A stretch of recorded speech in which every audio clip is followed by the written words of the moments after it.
मंगलाचरण।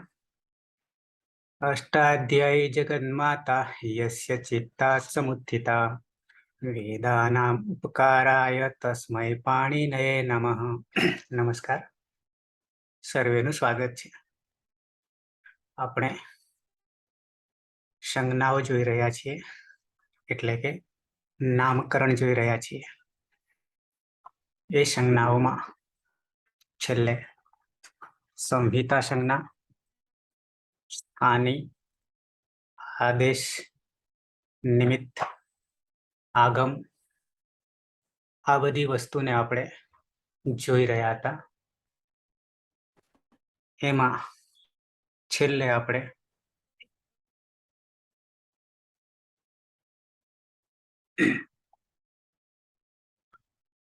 સંહિતા જે છે, સંધિ છે, એ સંધિ સંહિતાયામ એવા 3 સૂત્રો છે, એ સંધિ વખતે જોઈશું।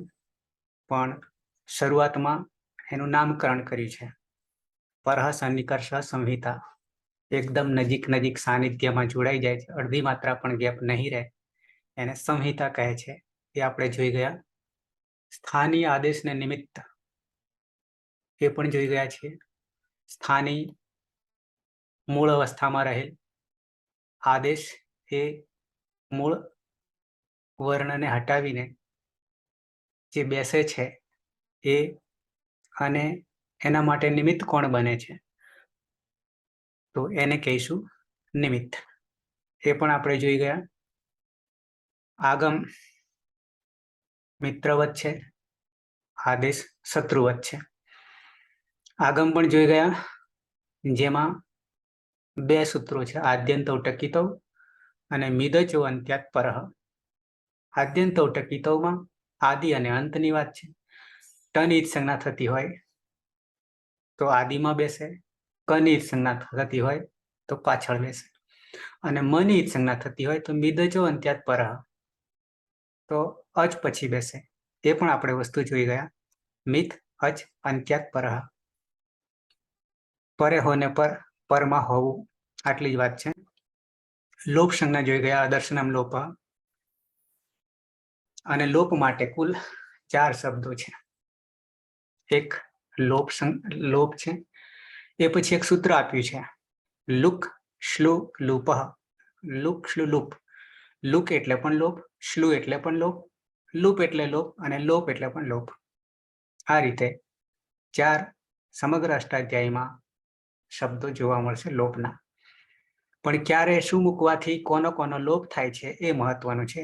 એ જ્યાં આવશે ત્યાં આપણે જોઈશું। અત્યારે નામકરણ કરી રહ્યા છે, તો આટલે સુધી આવ્યા હતા।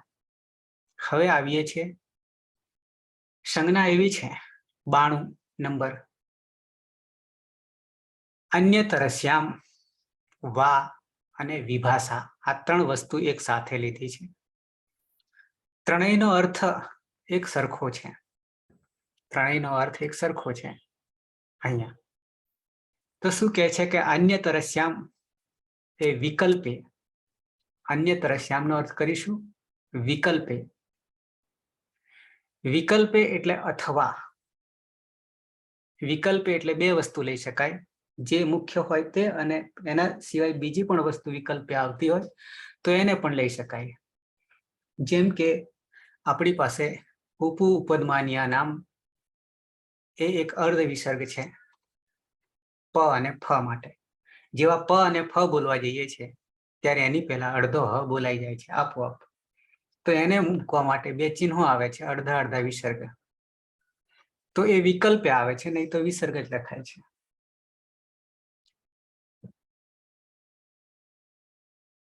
એ રીતે અહીંયા અન્યતરસ્યામ એટલે વિકલ્પે અથવા, વા એટલે પણ વિકલ્પે અથવા, વિભાષા એટલે પણ અથવા વિકલ્પે। ત્રણેય શબ્દો ક્યાં ક્યાં સૂત્રમાં વપરાય છે એ પ્રમાણે આપણે પછી અર્થો કરીશું, પણ મૂળ વિકલ્પે છે। બાહુલક 93 નંબરમાં છે। બાહુલકનો અર્થ અનેક અર્થો થવા, આ સિવાય બીજા પણ અર્થો થવા, એવો અર્થ બાહુલક કરે છે। મોટા ભાગે વેદમાં આવે છે।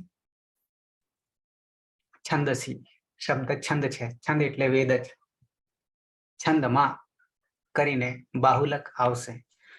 તો બહુન અર્થાન લાતી ઇતિ બહુલમ, ઘણા બધા અર્થોને લાવે છે, તેને આપણે બાહુલક કહીશું.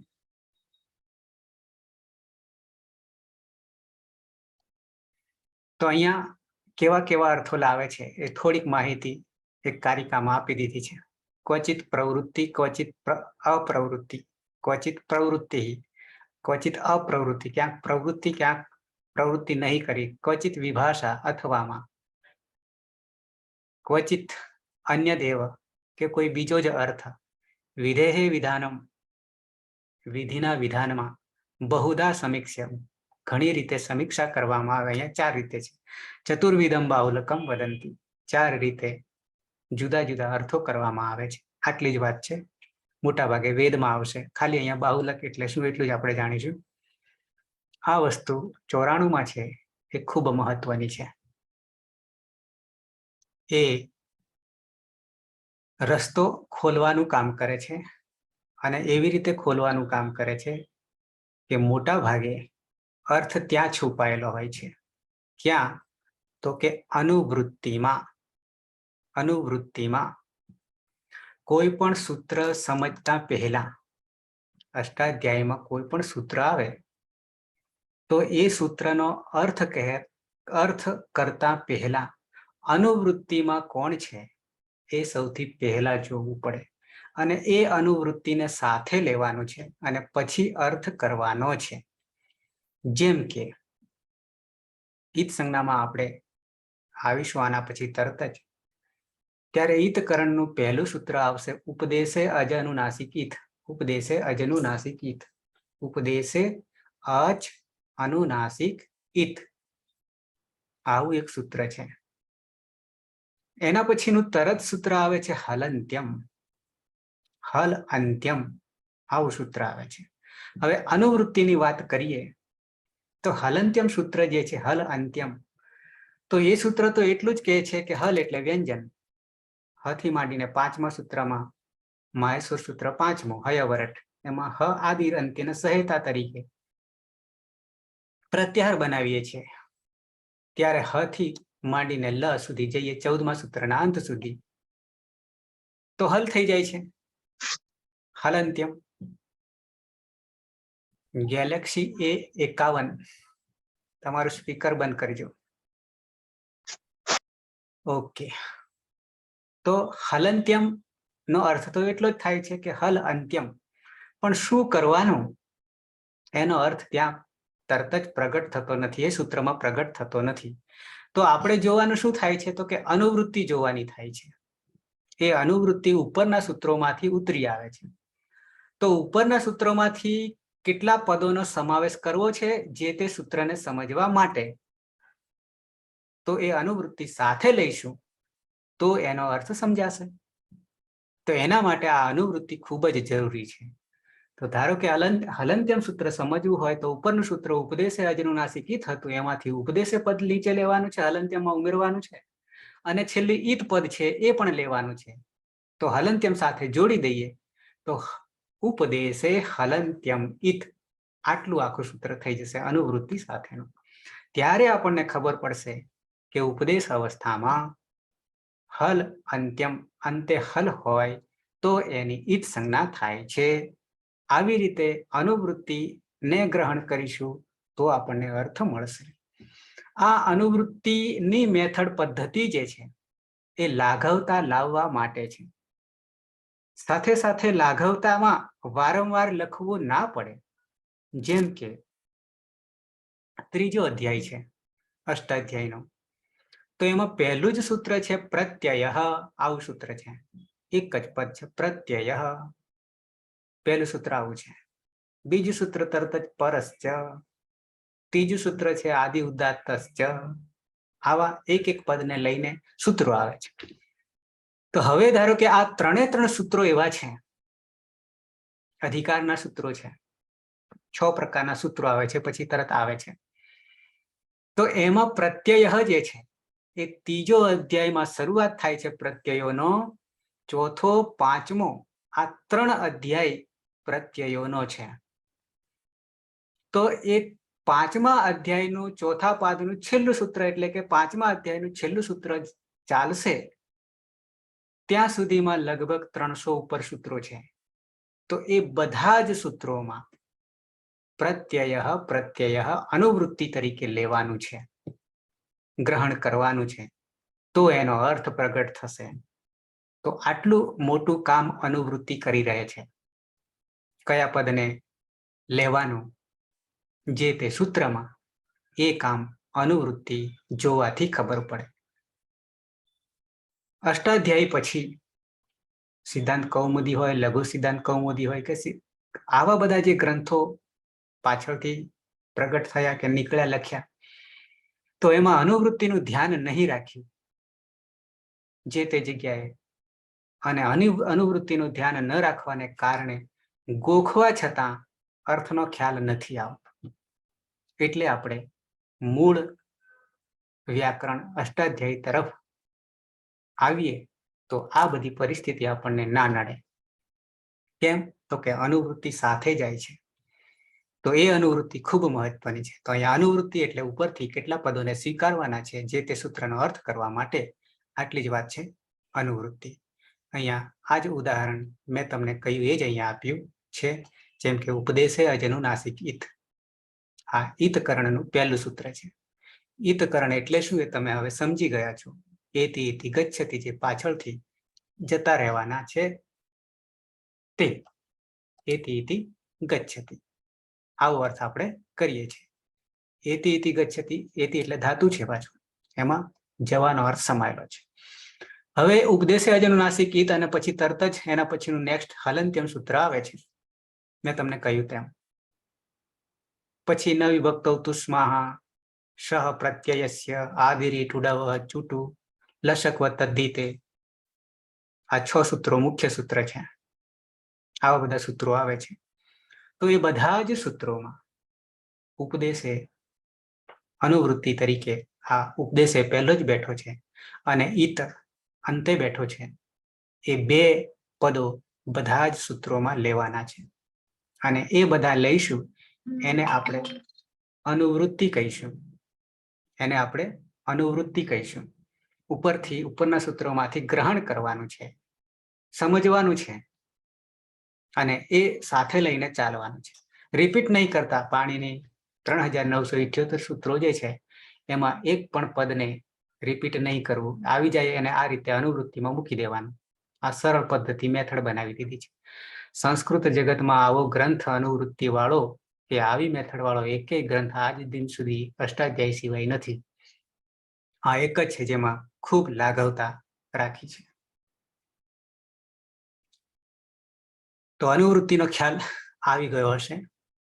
આગળ જઈએ. પછી 95 નંબર આવે છે સૂત્ર.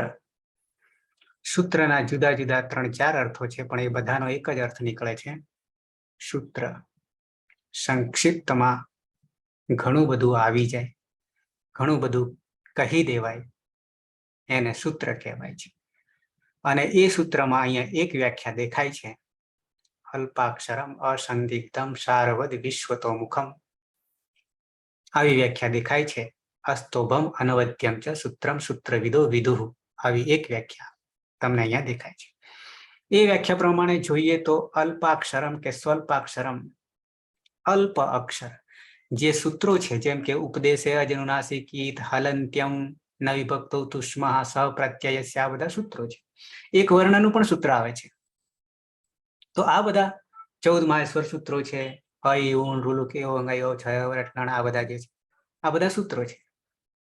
હવે એ સૂત્રની વ્યાખ્યા, સૂત્ર એટલે શું એના માટે એક આ વ્યાખ્યા આપી છે કે જે તે સૂત્રમાં અક્ષરો જે છે એ ખૂબ ઓછા હોય, ખૂબ ઓછા હોય. પછી અસંદિગ્ધમ, ભલે અક્ષરો ઓછા હોય તેમાં અર્થ કરવામાં કોઈ સંદિગ્ધતા, સંદેહ, શંકા નહીં રહે, સ્પષ્ટ હોય બિલકુલ. સારવત વિશ્વતો મુખમ, સારથી યુક્ત હોય, અર્થથી યુક્ત હોય, ચારે બાજુ અર્થ કરી શકાય. વિશ્વતો મુખમ એમ કે છે. વિશ્વતો એટલે ચારે બાજુ મુખ છે, ચારે બાજુ મુખ હોય એટલે કે બધી બાજુથી અર્થ કરી શકીએ. સૂત્ર અનવદ્યમ, અસ્તોભમ અનવદ્યમ, ક્યાંય એમાં ભંગ નહીં થાય. ક્યાંય વિક્ષેપ ના આવે, ક્યાંય અડચણ ના આવે, રૂકાવટ ના આવે, એને સૂત્રમ સૂત્ર વિદો વિદુઃ વિદુઃ કહે છે. કોણ કહે છે? સૂત્ર વિદઃ, સૂત્રને જાણનારાઓ. વિદુઃ કહે છે, સૂત્ર કહે છે. આવી એક વ્યાખ્યા છે. એટલે સૂત્ર 3978 આપણે સૂત્રો અષ્ટાધ્યાયમાં છે. આખો ગ્રંથ સૂત્રોનો ભરેલો છે. 8 અધ્યાય, દરેક અધ્યાયમાં 4-4 પાદ, દરેક પાદમાં સૂત્રો છે. બીજું બધું છે પણ વિભાજન નથી કર્યું, જે બીજા ગ્રંથોમાં આવે છે એવું અહીંયા નથી. પણ એટલું ચોક્કસ કહી છે, 3 વસ્તુ આવે છે. 3 વસ્તુમાં પહેલો આંકડો જે હોય છે એ અધ્યાયનો હોય છે, બીજો આંકડો હોય છે એ પાદનો હોય છે, અને ત્રીજો આંકડો હોય છે એ સૂત્રનો હોય છે. આટલી 3 વસ્તુ હોય છે. તો અહીંયા સૂત્ર એટલે શું? સૂત્રમાં ખૂબ ઓછા અક્ષરો હોય, ક્યાંય સંદેશ શંકા ના હોય, સારથી યુક્ત હોય, ચારે બાજુ મુખ હોય એટલે કે જે અર્થ લેવો હોય તે લઈ શકીએ, ક્યાંય રૂકાવટ સ્તોભ ભંગ ના આવે, એને સૂત્રને જાણનારાઓ સૂત્ર કહે છે. આવી એક વ્યાખ્યા છે. બીજી એક વ્યાખ્યા તમને કહી દઉં, અહીંયા કદાચ નહીં, આટલી જ વાત છે. લઘુની સૂચિતાર્થાની સ્વલ્પાક્ષર પદાની ચ સર્વતઃ સારભૂતાની સૂત્રાણી આહુઃ મનીષિણઃ. આવી પણ એક વ્યાખ્યા છે. લઘુની ખૂબ નાના સૂત્રો, ખૂબ નાના હોય, એક વર્ણનું પણ સૂત્ર આવે છે, તો સૂત્રો ખૂબ નાના હોય લઘુની, છતાં સૂચિતાર્થાની અર્થ બિલકુલ સૂચિત હોય, સ્પષ્ટ હોય. લઘુની સૂચિતાર્થાની સ્વલ્પ અક્ષર પદાની છે, એમાં અક્ષરો પદો બહુ ઓછા હોય. સર્વતઃ સારભૂતાની, છતાં અર્થથી યુક્ત હોય, તેને સૂત્રને જાણનારાઓ સૂત્ર કહે છે. આવી પણ એક વ્યાખ્યા છે. ત્રીજી વ્યાખ્યા આપું, સૂત્રમ ચ બહુ અર્થ સૂચનાત ભવતી. સૂત્ર બહુ અર્થોને કહી દે છે. સૂત્રોમાં ઘણા બધા અર્થો આવે છે. સૂત્રમ ચ બહુ અર્થ સૂચનાત ભવતી, બહુ અર્થોનું સૂચન કરી દે છે. આ ત્રીજી વ્યાખ્યા આપી. હવે ચોથી વ્યાખ્યા આપી દઉં. સૂત્ર એટલે શું? સૂત્ર એટલે એક દોરો. સૂત્ર એટલે એક દોરો. એ એવા દોરાઓમાં મણકાઓ પરોવાયેલી છે. ઉદાહરણ તરીકે કહું, એક દોરામાં મણકાઓ હોય છે, 108 જેમ હોય છે તેમ. કેવી રીતે? ધારો કે બ્રહ્મસૂત્ર એવું નામ છે, નામકરણ કેવું છે? બ્રહ્મસૂત્ર. ઉત્તર મીમાંસા બીજું નામ છે, પણ આપણે બ્રહ્મસૂત્રને અર્થની રીતે જોઈએ તો બ્રહ્મ એટલે પરમાત્માને લગતા સૂત્રો. સૂત્રો એટલે વાક્યો જ્યાં બહુ ઓછા છે તે, એવા સૂત્રો. હવે બ્રહ્મસૂત્ર દોરો, એક દોરો, અને એ દોરાઓમાં ઉપનિષદોના વાક્યોને, ઉપનિષદના વાક્યો એ મણકાઓ છે, પણ કેવા મણકાઓ છે? પરમાત્માને લગતા મણકાઓ છે. એ જુદા જુદા ઉપનિષદોમાંથી પરમાત્માને લગતા વાક્યોને બ્રહ્મસૂત્રમાં, એક ગ્રંથમાં ગૂંથ્યા છે, એક દોરામાં પરોવાયા છે. તેને આપણે બ્રહ્મસૂત્ર કહીએ છીએ. એટલે આ એક દોરો છે. બધાના અર્થ એક જ થાય છે એ રીતે સમૂહમાં ભેગા કરે, જેમ અહીંયા વર્ગ નામ આપ્યા છે અષ્ટાધ્યાયમાં. ત્યાર પછી ગણ નામ આપ્યા છે, પહેલો ગણ, બીજો ગણ વગેરે. તો આ રીતે આપણે અર્થ કરી શકીએ. સૂત્ર એટલે જેમાં ખૂબ અક્ષરો ઓછા હોય, છતાં બિલકુલ સ્પષ્ટ હોય. આવું કેમ? લાઘવતા છે. પહેલા નોટબુક કંઈ હતું નહીં, કંઠસ્થ પરંપરા હતી, એટલા માટે. તો આ સૂત્ર શૈલીનો ગ્રંથ છે. આગળ આવીએ. હવે આવા અષ્ટાધ્યાયની અંદર 6 પ્રકારના સૂત્રો છે, જે મૂળ સૂત્રો, પણ એ સૂત્રો 6 પ્રકારના છે બધા થઈને. એમાં સૌથી પહેલા સંજ્ઞા સૂત્ર. આપણે જે અત્યારે નામકરણ જ કહી રહ્યા છે, સંજ્ઞાકરણ કરી રહ્યા છે. વિભક્તિ કોને કહેવાય, સ્થાની કોને કહેવાય, આદેશ કોને કહેવાય, નિમિત્ત કોને કહેવાય, નિષ્ઠા કોને કહેવાય, આ બધા આપણે પદો આવે છે એ સંજ્ઞા નામકરણ છે. તો સંજ્ઞા સૂત્ર એટલે જે સૂત્રમાં માત્ર નામ જ હોય, એવા પહેલો અને બીજો અધ્યાય અષ્ટાધ્યાયનો એવો છે કે જેમાં માત્ર નામકરણ છે. જેમ કે પહેલું સૂત્ર અષ્ટાધ્યાયનું વૃદ્ધિરાદય છે, તો તેમાં સંજ્ઞા છે, નામકરણ જ છે. શું કહે છે? તો કે વૃદ્ધિ સંજ્ઞા છે. કોની કોની? આત ઐચ આ વર્ણ, ઐચ પ્રત્યાહાર છે, ઐ અને ઔ એની વૃદ્ધિ સંજ્ઞા થાય છે. બીજું સૂત્ર આ અદંગ ગુણ છે. ત્યાં ગુણ સંજ્ઞા કયા કયા વર્ણોની સ્વરોની થાય? અની થાય છે, એની થાય છે, ઓની થાય છે, અદંગ ગુણ. તો આ બધા સંજ્ઞા સૂત્રો છે, એને સંજ્ઞા સૂત્રો કહે છે. સંજ્ઞા સૂત્ર જેમાં નામકરણ છે. ઉપદેશ અજનું નાસિક ઈત, એમાં ઈતકરણ કરનારું સંજ્ઞાનું સૂત્ર છે. એ બધા સૂત્ર શું કરે છે? ઈત કરે છે, પાછળથી જતા રહે છે, એનું વર્ણન કરે છે, કેવી કેવી રીતે જાય છે એને જણાવે છે. પરિણામે એને પણ સંજ્ઞા સૂત્ર, વૃદ્ધિ સૂત્ર, ગુણસૂત્ર, આવા બધા નામકરણ છે. સંધિ સૂત્ર, સંહિતા. નંબર 2 પરિભાષા સૂત્ર. પરિભાષા સૂત્ર, પરિભાષા એક જાતની વ્યાખ્યા છે. કેવી? જે સૂત્રો નીચે પછી એક વિધિ સૂત્ર આવે છે. પરિભાષા સૂત્ર જે સૂત્રો અર્થને સ્પષ્ટ કરવા માટે વ્યાખ્યા કરે છે, જણાવે છે. જેમ કે અહીંયા આદ ગુણ એ ગુણ કરવાની પરિભાષા કહે છે. ગુણ કરવું એટલે શું એ તમને આગળ મેં થોડુંક બતાવ્યું હતું. વૃદ્ધિ એટલે શું એ પણ તમને મેં થોડુંક આગળ બતાવ્યું હતું. તો એવી પરિભાષા વ્યાખ્યા કરે છે. ઉરણ રપરહ એ રૂની સાથે અ ઈ અને ઉ જ્યારે ભળે છે, ઈ ઉરુ અને ત્યારે એ અર સાથે, ઈર સાથે, ઉર સાથે આવે છે.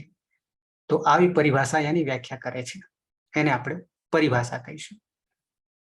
તો સંજ્ઞા સૂત્ર, પરિભાષા સૂત્ર, આવા પ્રકારના સૂત્રો આવે છે. એવા 6 પ્રકારના છે. નંબર 3 વિધિ સૂત્ર. વિધાન કરે છે, વિધાન કરે છે. વિધિ સૂત્ર એટલે વિધાન કરે છે કે અહીંયા આ જ થાય, બીજું નહીં થાય. અહીંયા ગુણ જ થાય, અહીંયા વૃદ્ધિ જ થાય, અહીંયા સંપ્રસારણ થાય, અહીંયા લોપ જ થાય. આવું કહેનારા સૂત્રો વિધાન સૂત્રો કહેવાય છે. એક જાતનો નિયમ બનાવે છે વિધિ સૂત્ર. નિયમ સૂત્ર પછી નીચે આવે છે 4થા નંબરમાં. તો આવી વિધિ કરનારા સૂત્રો છે. ગુણ કરનારા, વૃદ્ધિ કરનારા, સંપ્રસારણ કરનારા, લોપ કરનારા વગેરે વગેરે વિધાનને કહેનારા છે એવા સૂત્રો છે, જેને આપણે વિધિ સૂત્ર કહીશું. જ્યાં જ્યાં જયારે સૂત્ર સમજીશું ત્યારે હા ઉર્વશીબેન. હા, એક આ શબ્દ આવ્યો ને સંપ્રસારણ, એનું જરાક કોને? સંપ્રસારણ આગળ તો આવી ગયો છે, ફરી તમને સ્પષ્ટતા કરી દઉં. અને એમાં મેં એક સૂત્ર લીધું હતું, ઈ કોઈ અણચી. વારંવાર એ ઉદાહરણ કામમાં આવે છે આપણા માટે. એક જ ઉદાહરણથી આપણે સમજી જઈએ છીએ. તો અહીંયા સંપ્રસારણ જે શબ્દ એ આગળ મેં સમજાવી દીધો છે, ફરી પાછો સમજાવી દઉં છું. તો યણ સંધિ આપણે હતી આગળ, એટલે હજી સંધિ તો આપણે લીધી જ નથી, પણ ઉદાહરણ તરીકે આપણે ક્યાંક સ્પષ્ટતા કરી છે. તો અચ સંધિમાં સૌથી પહેલી યણ સંધિ છે, ઈ કોઈ અણચી સૂત્ર છે. તો એ સંધિમાં શું કહેવા માંગે છે ઈ કોઈ અણચીમાં? તો ઈક પ્રત્યાહાર છે. ઈક પ્રત્યાહાર અને બાદ કરીએ. માહેશ્વર સૂત્રમાં 2 સૂત્રો શરૂઆતના, અને છોડી દઈએ તો અ, ઈ, ઉ અને રૂ બરાબર ઈક, બરાબર ઈક. હવે એ ઈક નું શું થાય છે? તો કે યણ થાય છે ક્રમશઃ. યણ એટલે ઈ નો ય થાય, ઉ નો વ થાય, રૂ નો ર થાય, લુ નો લ થાય.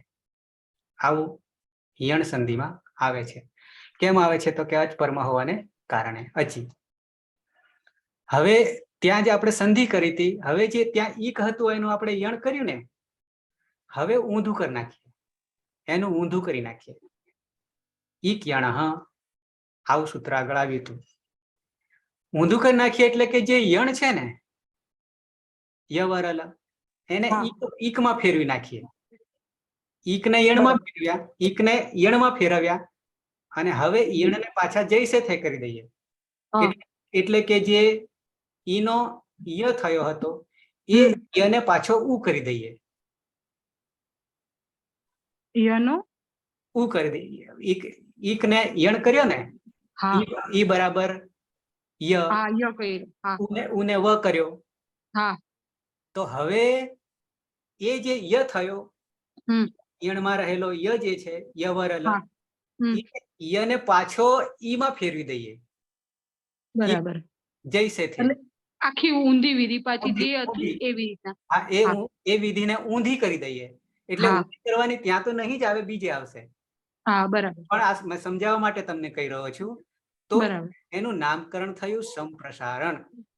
એટલે આપણે એમ સાદા શબ્દોમાં કહીએ કે જે વિધિ આપણે જે ઈકો યણચીમાં કરી, એમાંથી પાછી ઊંધી વિધિ એટલે યણમાંથી ઈક થઈ જાય, એને સંપ્રસારણ કહેવાય. બરાબર ને સર? હા. હવે જો એ સ્વાભાવિક છે કે કોઈ સામે દોડતો હોય અને પાછો એમને ઊંધો પાછો આવે તો નામ બદલાઈ જવાનું ને. પેલો સામે દોડે છે પણ પેલો પાછળ પાછો આવશે તો નામ બદલાઈ જશે, ક્રિયા બદલાઈ જશે. બરાબર છે. બરાબર છે. બરાબર. તો એને કહેવાય સંપ્રસારણ. આગળ જો કે મુદ્દો આવી ગયો છે, છતાં તમને આ સ્પષ્ટતા કરી દીધી.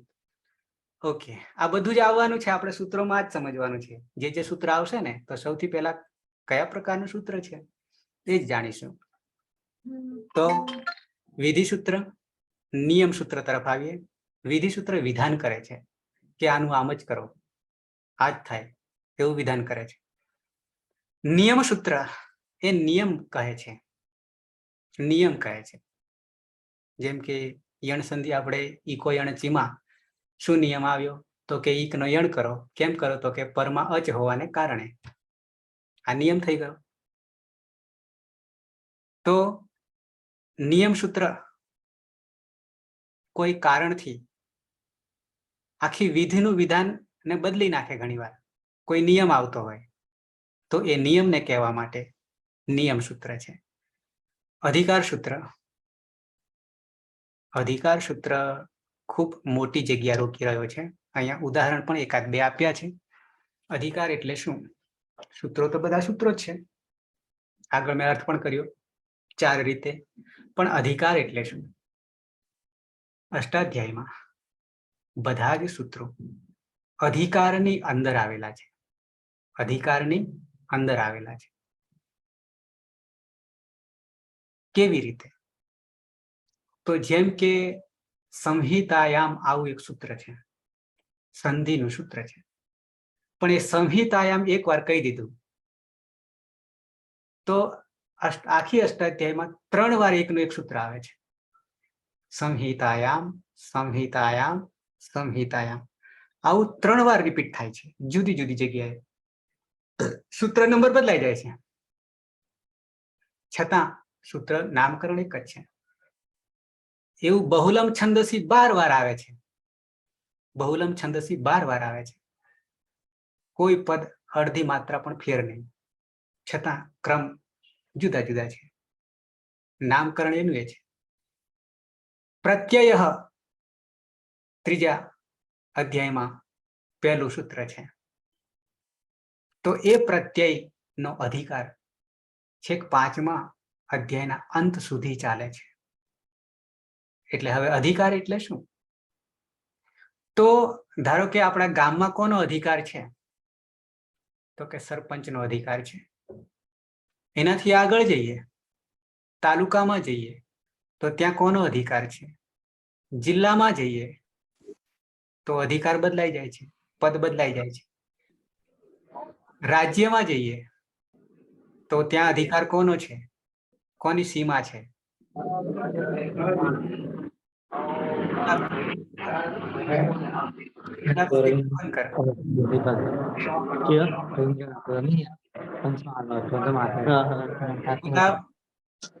હા મેં દેખી સારું તો તમારે અત્યારે જાગરણ પણ આવે છે આપી બધું હપા ને ગુલાબ સ્પીકર બંધ કરજે. ઓકે, વચ્ચે વચ્ચે કદાચ ફોન આવતા હોય છે અને ઉપાડો ને એટલે અહીંયા ચાલુ થઈ જાય એવું લાગે છે. અચ્છા, તો વાત ચાલતી હતી અધિકાર સૂત્રની. અધિકાર એટલે મર્યાદા. મર્યાદા સોસાયટીની મર્યાદા હોય છે. સોસાયટીમાં કૂતરા રહેતા હોય તો એ કૂતરું આગળ બીજી સોસાયટીમાં નહીં જઈ શકે, એનો અધિકાર એ પોતાના એટલામાં જ છે. ઘરનું કૂતરું હોય તો ઘર પૂરતો જ અધિકાર છે, પછી બીજે એનું રાજ નહીં ચાલે.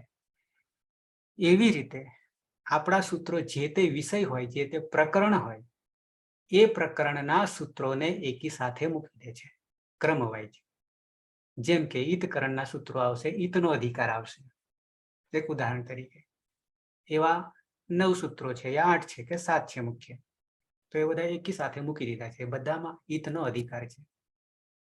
તો આ રીતે અધિકાર જે છે, જે તે પ્રકરણ, અધિકાર એટલે જે તે પ્રકરણ, એ પૂરું થાય એટલે બીજો અધિકાર આવે. સ્ત્રીયામ આવું એક સૂત્ર આવે છે.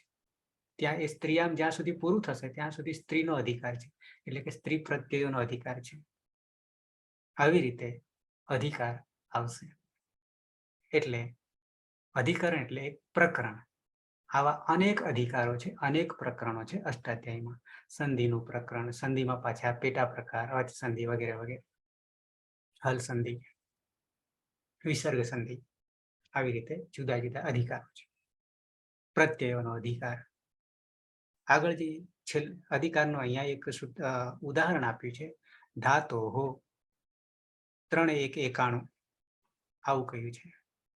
3:1:91 અને એનો પછી અધિકાર ક્યાં સુધી ચાલે છે તો કે 3:4:117 સુધી ધાતુનો અધિકાર ચાલે છે. ધાતુ એટલે ક્રિયા.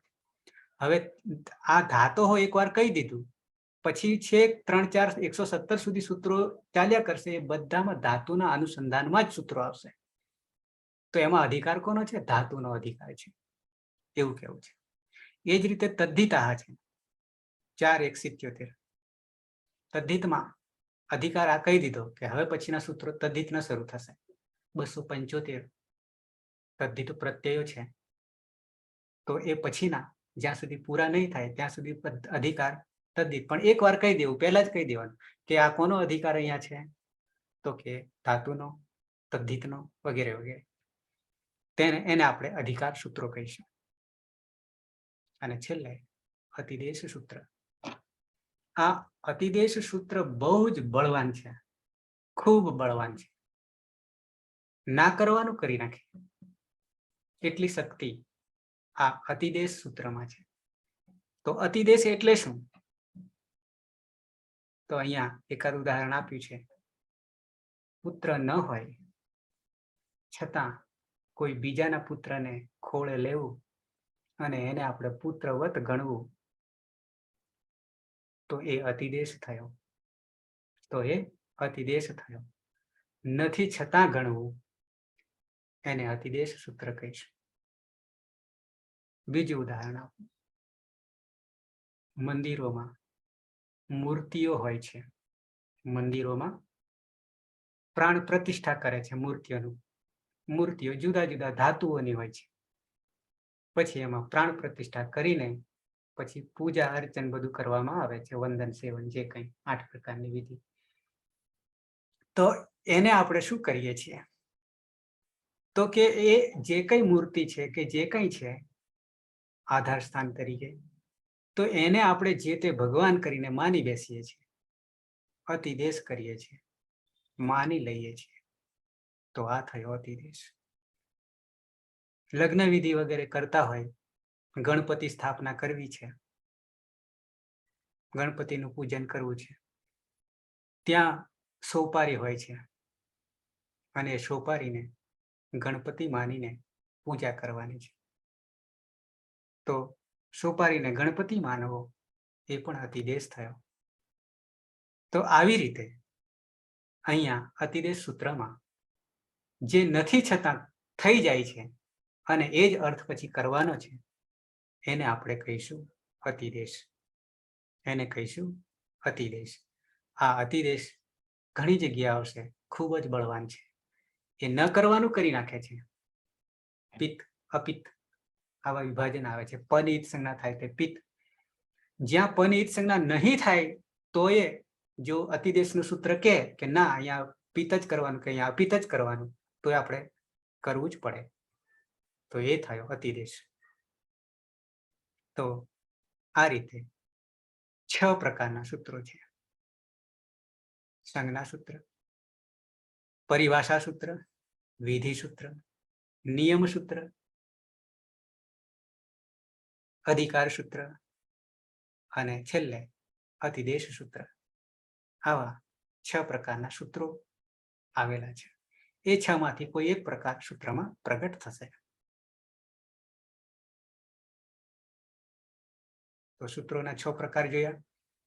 હવે આગળ છેલ્લો મુદ્દો આવી રહ્યો છે. આ અંતિમ મુદ્દો છે સંજ્ઞાકરણનો. 96 મુદ્દા આપણી પાસે આવ્યા. મેં તમને નામકરણ જ કહ્યા છે. પછી આગળ જઈશું એટલે એને સિદ્ધ કરશું, એક એક મુદ્દાને, એક એક વસ્તુને, એક એક નામને, એક એક સંજ્ઞાને. અહીંયા એવો મુદ્દો આવે છે કે બાધ્ય બાધક ભાવ આવું કહે છે. વ્યાખ્યા પણ આપી છે. પછી બહુ નહીં સમજાય તો વાંધો નથી. આ વસ્તુને શું કહેવા માંગે છે એ બનતા સુધી પ્રયત્ન કરું છું, પણ પછી સૂત્રો આવશે ત્યાં વધારે સ્પષ્ટતા કરીશું. અહીંયા એક વ્યાખ્યા એવી કહે છે કે પરનિત્યાદ અંતરંગ અપવાદાનામ ઉત્તરોત્તરમ બલીય. વ્યાખ્યા સમજાય એવી નથી અત્યારે. બાધ્ય બાધક ભાવ એ સ્પષ્ટતા કરતા પહેલા આપણું અષ્ટાધ્યાયી જે છે, 8 અધ્યાયનો ગ્રંથ છે, એના 2 મુખ્ય ભાગ છે. આમ 8 અધ્યાય ભાગ પાડી દીધા છે. દરેકમાં 4 પાદય છે.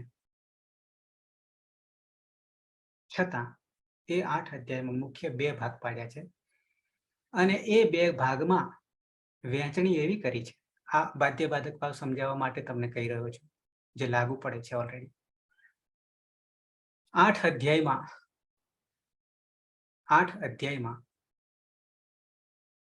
7 અધ્યાય અને 8મા અધ્યાયનો પહેલો પાદ, એટલે 7.25 અધ્યાય. 7.25 અધ્યાય પાછલા 3 પાદ જ નીકળી જાય છે. એટલે કે જુદા પડી જાય છે. નીકળી નહીં જતા, જુદા પડી જાય છે. આ વસ્તુ સમજાવું છું એટલામાં આ વસ્તુ એમાં આવે છે. આપણે તો બહુ પાછળ આવશે, કે જ્યાં આવશે ત્યાં પણ યાદ કરાવીશ પાછો. તો 7.25 સપાદ એમ કે છે. સપાદ 7.25 અને ત્રિપાદ પાછલા 3 પાદ છે. 8મા અધ્યાયના 3 જ પાદ. એક એમાંથી પેલા ગ્રુપમાં આવી ગયો. 7મા અધ્યાય અને 8મા અધ્યાયનો પહેલો પાદ. એમ 7.25 અધ્યાય થયા. એને એક બાજુ કરી લીધો અને બાકીના 8મા અધ્યાયના 3 પાદ. દરેક અધ્યાયમાં 4 પાદ હોય છે. એમાંથી છેલ્લો પાદ 8મો અધ્યાય 8મો જે છે, એમાંથી 3 પાદ, બીજો, ત્રીજો ને ચોથો, એને એક બાજુ કરી લીધા. આ રીતે 2 ભાગ પડ્યા. હવે કે છે બાધ્ય બાધક ભાવની વાત કરે છે. આ 2 ભાગ કર્યા પછી સપાદ, સપાદી અને ત્રિપાદી આવા નામકરણ પડે છે. સપાદી અને ત્રિપાદી. અહીંયા 7.25 લખ્યું છે અને ત્રિપાદી. તો હવે એમ કેવું છે, બરાબર, જરા ધ્યાન આપજો, વસ્તુ ઊંધી પણ થઈ જાય છે. પહેલા એમ કે છે કે 7.25 અધ્યાયમાં સૂત્રો જે આપ્યા છે એ સૂત્રોમાં એકનું એક સૂત્ર 2 વાર રિપીટ થાય છે. મેં કહ્યું તમને બહુલમ છંદસી 12 વાર આવે છે. કઈ કઈ જગ્યાએ આવે છે મહત્વનું છે. તો 7.25 અધ્યાયમાં શરૂઆતના એટલા અધ્યાયમાં એકનું એક સૂત્ર 2 વાર આવે છે અને એક જ જગ્યાએ આવે છે. કાર્ય કરતી વખતે 2 ભેગા થઈ જાય છે. તો એ 2 માંથી કયો અર્થ લેવો, બંનેનો અર્થ એક નથી થતો, બદલાઈ જાય છે. તો એમાંથી કયો અર્થ ગ્રહણ કરવો આવું સમસ્યા આવીને ઊભી રહે છે. ત્યારે એ સમસ્યાનું નિરાકરણ એ કરવાનું છે કે જો 7.25 સપાદીમાં રિપીટ થતા હોય સૂત્રો, ત્યારે પહેલું સૂત્ર જે છે એને ગ્રહણ નથી કરવાનું. એના પછીનું સૂત્ર અપડેટ તરીકે આવે છે. મોબાઈલ અપડેટ થતા રહે છે ને, એપ્લિકેશન અપડેટ થતી રહે છે નવી ને નવી, તો આપણે નવું ગ્રહણ કરીએ છીએ અપડેટ થયેલું. તો એવી રીતે 7.25 અધ્યાયમાં સૂત્રો આવતા હોય, એમાં ને એમાં આવતા હોય, તો શરૂઆતમાં આવતા હોય એ સૂત્રને બાદ કરી અને એના પછીનું સૂત્ર જે આવે છે એના અર્થને ગ્રહણ કરવાનું. આ એક અર્થ છે બાધ્ય બાધક. પહેલાને બાદ કરે છે, બાધ્ય બાધક. બીજાને ગ્રહણ કરવું છે, એ બીજું ગ્રહણ કરે છે, પહેલાને બાદ કરી નાખે છે. આ એક અર્થ. આ એક અર્થ. બીજો અર્થ આપો. હવે ત્રિપાદી ની વાત કરીએ. આ સપાદીની વાત કરી તમને. ત્રિપાદીમાં ઉલટું થઈ ગયું છે આના કરતા, સંપ્રસારણના જેવું થઈ ગયું છે. ત્રિપાદીમાં અને ત્રિપાદીના સૂત્રોમાં બીજી વાર આવે છે. ત્યારે શું કરવું?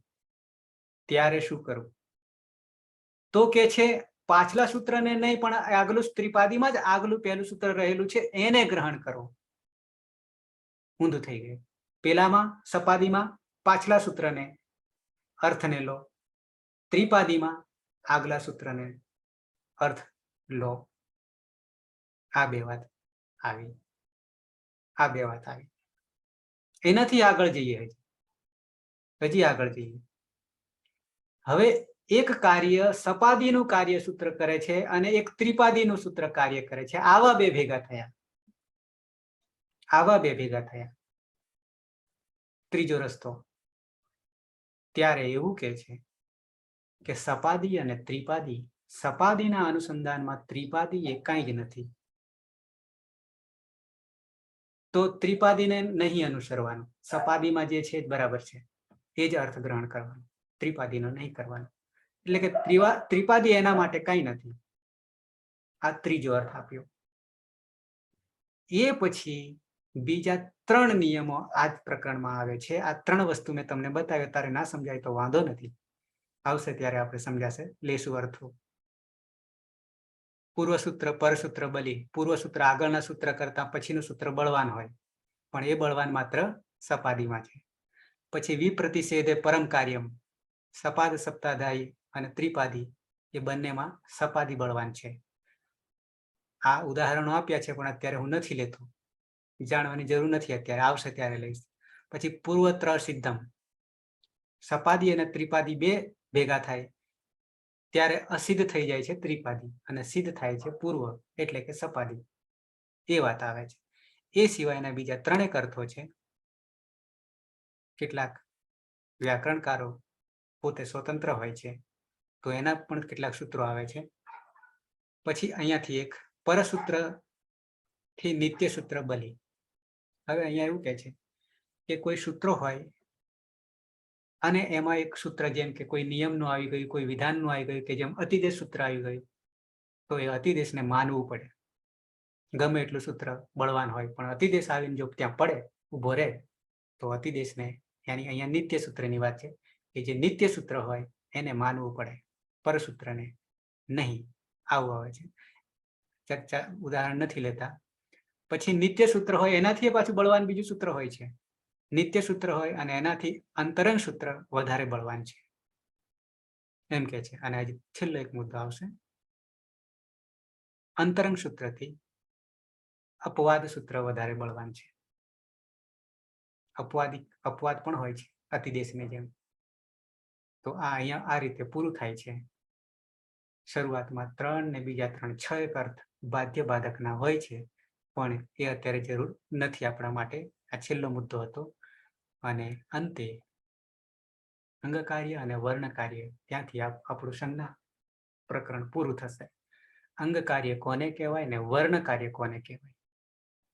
વર્ણનો અર્થ થાય છે એક વર્ણ. એક વર્ણ. એક વર્ણ જ્યારે બે ભેગા થાય વર્ણ બે ભેગા થાય ત્યારે એનું એક બીજું નામકરણ છે સંધિ કાર્ય, સંહિતા. સંધિ કાર્ય છે એટલે વર્ણ કાર્ય એટલે સંધિ કાર્ય એ હંમેશા છેલ્લે હોય, અંતે હોય. પણ અંગ કાર્ય એ પ્રકૃતિ અને પ્રત્યયની વચ્ચે થાય છે. પ્રકૃતિ અને પ્રત્યયની વચ્ચે થાય છે. પ્રકૃતિ એટલે મૂળ અવસ્થા બે પ્રકારની છે, એક ક્રિયા અને એક પ્રાતિપદિક. આ બેને કોણ લાગે છે? પ્રત્યયો લાગે છે. પ્રત્યયો લાગે છે.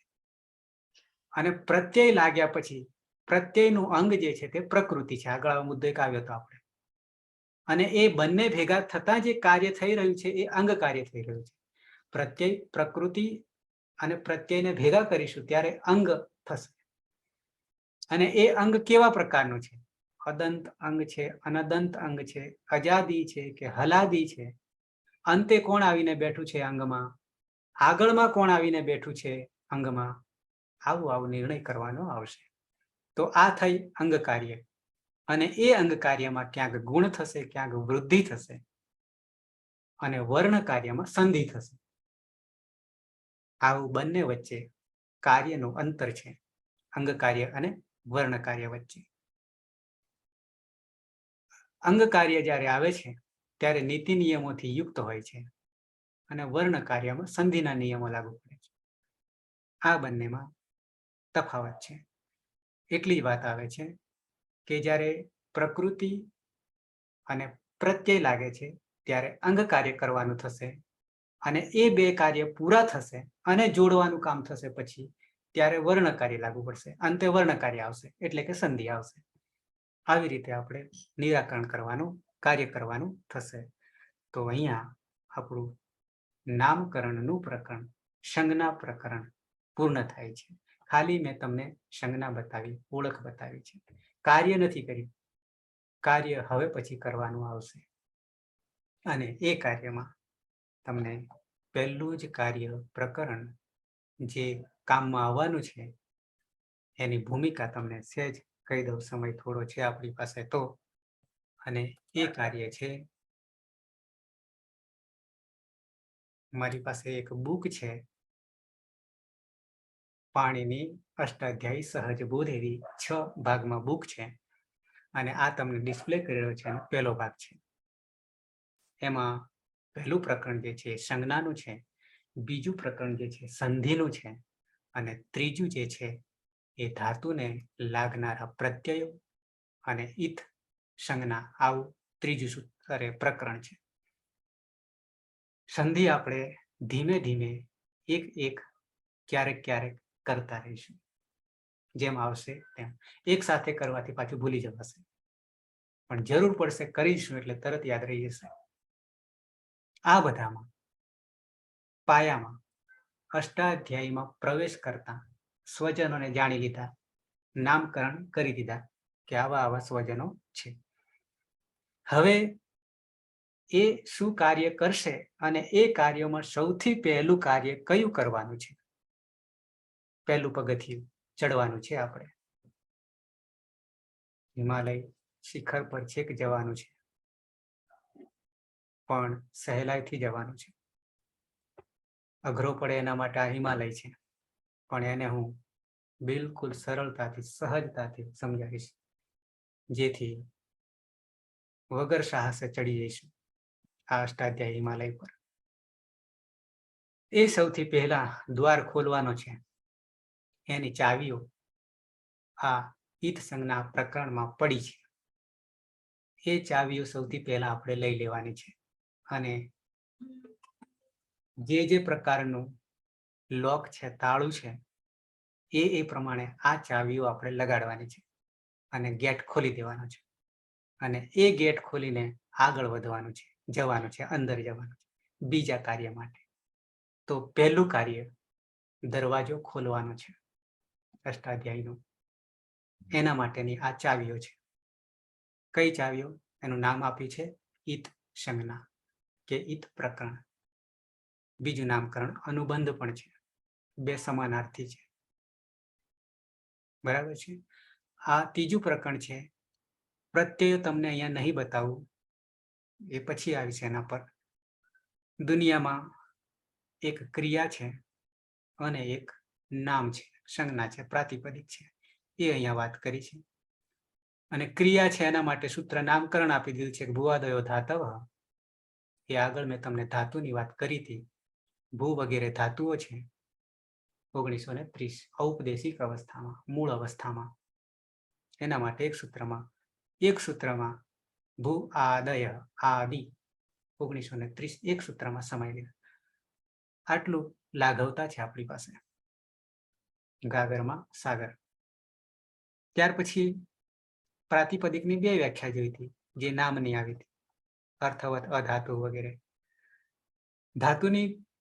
ધાતુ સંજ્ઞા કરનારા નામકરણ બે સૂત્રો, એક સનાદિનતા ધાતવ, 12 પ્રત્યયો, સનાદિ પ્રત્યયો લાગે છે ત્યારે ધાતુ બને છે વગેરે. આપણે ત્યાં કહ્યું હતું, પણ પાછું આવશે એટલે આપણે એને બધા રિપીટ કરીશું, સમજીશું. ધાતુઓને લાગનારા પ્રત્યયો, આ ખાલી વિભાજન કર્યું છે અષ્ટાધ્યાયમાં, કેવી રીતે વિભાજન છે. સૌથી પહેલા જે પ્રત્યયો આવે છે ત્રીજા અધ્યાયમાં, અષ્ટાધ્યાયના ત્રીજા અધ્યાયમાં, તો એ પહેલા 12 પ્રત્યય સનાદિ પ્રત્યયો આવશે. સનાદિ એટલે સન વગેરે પ્રત્યયો આવશે. અહીંયા ક્યાંક નામકરણ આપ્યા હશે, વાંધો નથી. પછી વિકરણ પ્રત્યયો આવે છે બીજા નંબરે. 480 જે પ્રત્યયો છે, પ્રકૃતિ વત્તા પ્રત્યય બરાબર પદ બને છે. તો આ પદને સમજવા માટેની વિધિ છે, ક્યાં ક્યાં છે એને સહેજ બતાવ્યું છે, પણ આપણે પછી એને ઓલરેડી પચાવવાનું છે. પછી તિંગ પ્રત્યયો, કૃત પ્રત્યયો, ધાતુને લાગનારા 4 પ્રકારના પ્રત્યયો છે. એમાં પાછા તિંગમાં 2 પ્રકાર, સારો ધાતુ કોને કહેવાય, આર્ધાતુ કોને કહેવાય, એ બધું જાણીશું આપણે ધીમે ધીમે. ધાતુને 4 પ્રકારના પ્રત્યયો, સનાદિ 12, લકારોને લાગનારા, કાળને લાગનારા તિંગ 18, કૃત પ્રત્યય 124, ધાતુ તિંગ એ સિવાય વચ્ચે વિકરણ આવે છે એની વાત કરે છે. આપણે સંજ્ઞા પર ઈદ સંજ્ઞા પર આવવાના છીએ. એમ કરતા કરતા અહીંયા ખાલી સહેજ તમને દર્શન કરાવું છું ત્રીજા પ્રકરણમાં શું શું આવે છે તે. સારો ધાતુ કોને કહેવાય છે એની વ્યાખ્યા છે, પછી હું તમને આપીશ, અત્યારે જરૂર નથી. આર્ધાતુ કોને કહેવાય એ પણ પછી તમને કહીશ. પરસ્મય પદ કોને કહેવાય, આત્મને પદ કોને કહેવાય, આગળ થોડું થોડું આવી ગયું છે. પછી પ્રથમ પુરુષ, મધ્યમ પુરુષ, ઉત્તમ પુરુષ, એક વચન, બહુવચન, દ્વિવચન, તિંગ પ્રત્યય, 10 લકાર 12 લકારમાં જે 9 પ્રત્યયો છે એ કેવી રીતે બદલાઈ રહ્યા છે એની વાત કરી છે. કૃત સારો ધાતુ પ્રત્યય 9 જ છે અને 115 અર્ધધાતુ છે, એમ કહીને 124 થાય છે. વિકરણ 21 પ્રત્યયો છે, એમાંથી 10 મુખ્ય છે, 10માં મુખ્ય આ 6 છે જે સાર્વધાતુક છે વગેરે પછી જોઈશું. આર્ધાતુક એ સિવાયના છે, આર્ધાતુકમ શેષમ વ્યાખ્યા આપે છે. આપણે ઈત પર આવવાનું છે. આ બધું પાછળ આવીએ છીએ, પાછા અત્યારે જરૂર નથી.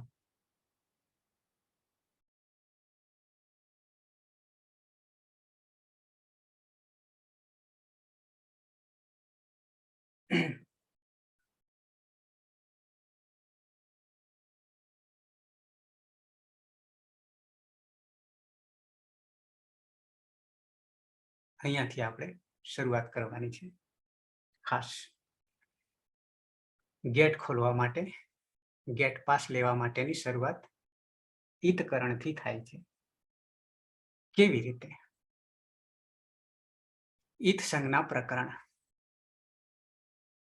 છે. ઈત સંજ્ઞા પ્રકરણ. પહેલા તો ઈત કોને કહેવાય છે ઘણી વાર હું કહી ચૂક્યો છું. માહેશ્વર સૂત્રો 14 આપણે કક્કો શીખ્યા, એમાં અંતિમ વર્ણ જે હતો એની ઈત સંજ્ઞા થતી હતી હલંત્યમ સૂત્રથી. એ સૂત્ર અહીંયા બીજા નંબરે આવે છે. તો ઈત એટલે એતી ઇતિ ગચ્છતિ, જે પાછળથી જતા રહેનારા છે અને ગણતરીમાં લેવાના નથી, એને આપણે ઈત કહીએ છીએ. બીજો એનો શબ્દ છે અનુબંધ. અનુબંધ આ બે એક જ વસ્તુ છે. હવે આવું કેમ કરવાની જરૂર પડી? તો કે છે ઔપદેશિક અવસ્થામાં, ઔપદેશિક મૂળ અવસ્થામાં. ઉપદેશ એટલે શું એ પણ આપણે પાછા કહીએ છીએ. ઉપદેશ એટલે શું એ પણ કહીશું. ઉપદેશ એટલે ત્રણ ઋષિ મુનિઓએ પાણીની, કાત્યાયન અને પતંજલિ જે કંઈ કહ્યું છે ઉપદેશ અવસ્થામાં છે, મૂળ અવસ્થામાં છે. અને એ મૂળ અવસ્થાને કેટલું ગ્રહણ કરવાનું છે, કેટલું છોડી દેવાનું છે, એટલે કે ગણતરીમાં નથી લેવાનું.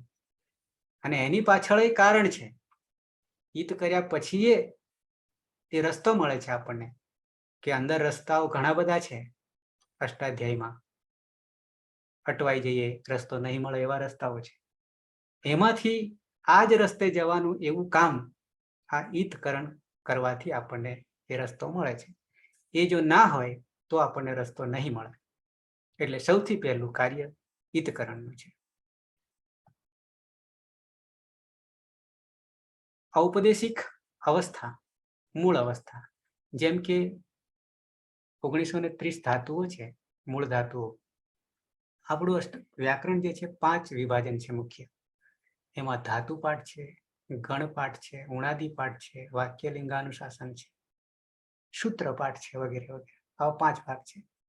એમાં એક ગણ પાઠ આવે છે, ધાતુ પાઠ આવે છે, સૂત્ર પાઠ આવે છે, ઉણાદિ પાઠ આવે છે. અહીંયા ધાતુ પાઠ કહીએ તો મૂળ ધાતુઓ 1930 જે છે એ ઔપદેશિક અવસ્થામાં. ધાતુ અનંત થઈ શકે છે, પણ એની રીત સનાદિ પ્રત્યય લાગીને થાય છે. તો આ ઔપદેશિક અવસ્થા એવી અવસ્થા હોય છે કે જેમાં અમુક વસ્તુને ગ્રહણ કરવાની છે, અમુક વસ્તુને છોડી દેવાની છે. પણ એ ગ્રહણ કરવા અને છોડી દેવા માટે કાર્ય કરવાનું આવે છે. અને એ જ કાર્યને કરીએ છીએ એને ઈતકરણ કરીએ એવું કહીશું. એને કહીશું ઈતકરણ કાર્ય કરીશું. એટલે સૌથી પહેલા પ્રવેશતાની સાથે જ ઈતકરણ કરવાનું રહેશે.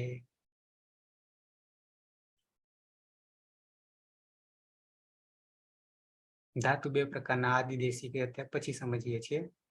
સીધા આવીએ ઈતકરણમાં. કેટલા ભાગને રાખો, કેટલા ભાગને કાઢી નાખો. મેં આગળ તમને કહ્યું હતું, 3 ઉદાહરણો આપ્યા હતા. એમાં એક કેરીનું ઉદાહરણ આપ્યું હતું. જેમ કે અહીંયા એક ડુક્રુય આવો ધાતુનું નામ છે ઔપદેશિક અવસ્થામાં. પછી આ સૂત્ર હજી આપણે આવ્યા નથી, પહેલું સૂત્ર હજી નથી આવ્યું, પણ ભૂમિકામાં એવું કહે છે કે આવું થાય છે ઈતકરણમાં. ધારો કે ડુ છે, ક્રુ છે અને ઈય છે. હવે આ 3 વર્ણો છે. આનું પૂરી કહ્યું તો વધી જશે, તો ડ, ઉ, ક, ઋ અને ય આવી રીતે થઈ જશે આનુપૂર્વીમાં. હવે ડુક્રુય આખો ઔપદેશિક અવસ્થામાં, મૂળ અવસ્થામાં આવો ધાતુ છે. આવો ધાતુ છે. જ્યારે આપણે પ્રયોગમાં લાવીએ છીએ ત્યારે માત્ર વચ્ચેનો ક્રુ બચે છે, એકલો ક્રુ બચે છે. બાકીના આગલો અને પાછલો બેને કાઢી નાખીએ. એ કાઢવા માટે સૂત્રો કામ કરે છે. ઈતકરણના સૂત્રોને કામે લગાડીશું, બાકી નીકળે નહીં. તો જેમ કે અહીંયા ય છે, તો હલંત્યમ એ તમે જાણો છો. હવે હલંત્યમ સૂત્રથી ય નીકળી જશે, લોપ થઈ જશે. તસ્ય લોપ, દર્શન લોપ. પછી આગળ ડુ છે, તો એના માટે સૂત્ર બીજું છે, અલગ છે. એનાથી ડુ જતો રહે છે. એ તમને ભણાવીશ એટલે પછી કહીશ. અને એકલો ક્રુ બચશે. તો આ કેરીના જેવું થયું, કેરીના જેવું થયું. પહેલો ભાગ કાઢી નાખીએ છીએ છાલને, છેક અંદર ગોટલી કાઢી નાખીએ છીએ. અંદર એટલે અહીંયા આ છાલ છે ડુ. પછી અંદર જઈએ અને આ વચ્ચેનો ક્રુ કેરીમાં એટલું રાખીએ છીએ. ક્યાંક કેરી પછી તમને બીજું કેળાનું ઉદાહરણ આપ્યું હતું, જેમાં માત્ર ઉપરનું જ કાઢીએ છીએ, બાકીનું રહેવા દઈએ છીએ. એ જ રીતે અહીંયા પણ કેટલાક આવશે ઔપદેશિક અવસ્થામાં ધાતુઓ કે બીજું કંઈ આવશે. અને એ જ રીતે એક બોરનું ઉદાહરણ મેં તમને આપ્યું હતું. આ 3 કુદરતી પ્રકૃતિમાંથી વસ્તુ લીધી છે. અને હવે સમય થવા આવ્યો છે, પણ પહેલું સૂત્ર જે આપણું છે એ ઈતકરણનું આવું છે. 1, 3, 2. 1, 3, 2 ક્રમ છે. પહેલો અધ્યાય, ત્રીજો પાદ અને બીજું સૂત્ર. સૂત્ર એવું છે, ઉપદેશે અજનું નાસિક ઈત. આવું કે છે. એ સૂત્ર સમજવા માટે આપણે અષ્ટાધ્યાયમાં સીધા જઈશું અને ત્યાં જઈને સમજીશું. પછી અહીંયા પણ પાછા આવીશું. પણ ઈતકર્ણનું પહેલું સૂત્ર ઉપદેશે, પછી અવગ્રહ દેખાય છે, પછી જ જે છે એ ચ છે, ચનો જ થઈ ગયો છે, સંધિમાં જસ્ત્વ થઈ ગયો છે. અને પછી અનુનાસિક છે, અનુનાસિક છે, મુખ નાસિકા વચનો અનુનાસિક, અનુનાસિક મુખ અને નાસિકા દ્વારા બોલાય તે. અને પછી કહી દીધું છે કે ઈત, એની ઈત સંજ્ઞા થઈ જાય છે. કોની થઈ જાય છે? તો કે ઉપદેશ અવસ્થામાં. ઉપદેશ અવસ્થા એટલે પછી આપણે જાણીએ છીએ ઉપદેશ અવસ્થામાં ષષ્ઠી વિભક્તિ સપ્તમી વિભક્તિ એક વચન છે. અચ એટલે સ્વર, પ્રત્યાહાર છે અચ, 9 સ્વર. ઉપદેશ અવસ્થામાં સ્વરો ઉપદેશ અવસ્થામાં હોય, પહેલી શરત. બીજી શરત અનુનાસિક હોય, એટલે કે 9 સ્વરોમાં આપણે ચંદ્રબિંદી લગાવી દઈએ તો એ અનુનાસિક થઈ જશે. અને આવા સૂત્રોમાં 9 જગ્યાએ આવા સ્વર જો આવશે, 9 જગ્યાએ ધાતુ, સૂત્ર, ગણ વગેરે, આગમ, પ્રત્યય, આદેશ, આ બધામાં ઉપદેશ અવસ્થા છે. એવી 9 બાબતો છે. એ 9 બાબતોમાં સ્વર અનુનાસિક હોય, એટલે કે ઉપદેશ અવસ્થામાં હોય, તો એને આપણે ઈતકરણ કરવાનું થાય, ઈત સંજ્ઞા કરી દેવાય. એટલે કે તસ્ય લોપ, તેનો લોપ કરી દેવાય. અને તેનો લોપ એટલે અદર્શનમ લોપ, તેના દર્શન થશે નહીં, ગણતરીમાં લેવાશે નહીં. આવું કહેવા માંગે છે. સેજ આ ખાલી તમને સમય થવા આવ્યો છે એટલે કાલે પાછા સમજીશું. પણ અહીંયા એક ઉદાહરણ છે, ગુ હુ. દેખાય તો તમને અહીંયા મારું કર્સર 1 નંબર યથા ગુ હુ. ગુ પછી હુ દીર્ઘ ઉ છે અને એની ઉપર ચંદ્રબિંદી છે. તો ગુ પછી એટલે એમ જ છૂટા પડીએ ગ વત્તા ઉ વત્તા હ વત્તા દીર્ઘ ઉ. પણ એ દીર્ઘ ઉ પર ચંદ્રબિંદી છે, એ જે ઉ એટલે કે અચ એટલે કે સ્વર. પણ એ ચંદ્રબિંદી લાગવાને કારણે એ અનુનાસિક થઈ ગયો છે. અને એ અચ દીર્ઘ ઉ સ્વર અનુનાસિક, મુખ નાસિકા વચનો અનુનાસિક, મુખ અને નાસિકા દ્વારા બોલાઈ રહ્યો છે, એટલે આવું બોલાય. તો આ પહેલું સૂત્ર કામ કરે છે કે ઉપદેશ અવસ્થામાં અચ અનુનાસિક હોય તો એની ઈત સંજ્ઞા. તો આ ઉ જે છે, હુમાં રહેલો, હમાં રહેલો ઉ છે, એને આપણે કાઢી નાખવાનો છે. કાઢી નાખવાનો એટલે લોપ, દર્શન નથી કરવાના, એટલે ગુહ થઈ જશે, હલન થઈ જશે. એટલું જ સ્વીકારવાનું છે. ધાતુ છે ગુહ ધાતુ, સંવરને ઢાંકવું, પહેલો જ ધાતુ સમજવાનો આવશે. આ એક ખાલી તમને સામાન્ય મેં માહિતી આપી કે આ સૂત્ર કામ કરી રહ્યું છે, ગેટ ખોલી આપે છે. અને એ ખોલવાથી આગળ કયા રસ્તે જઈશું એ પછી બતાવશે, પછી તમને હું બતાવીશ. તો અહીંયા અટકીએ છીએ. આ સૂત્ર આપણે બાકી રાખીએ છીએ, ઉપદેશે અજનુનાસિક ઈત. કોઈને પ્રશ્ન હોય તો.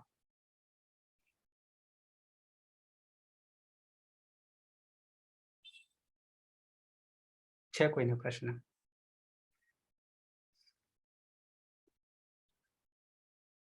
ગેલેક્સી A51 માં કોણ છે?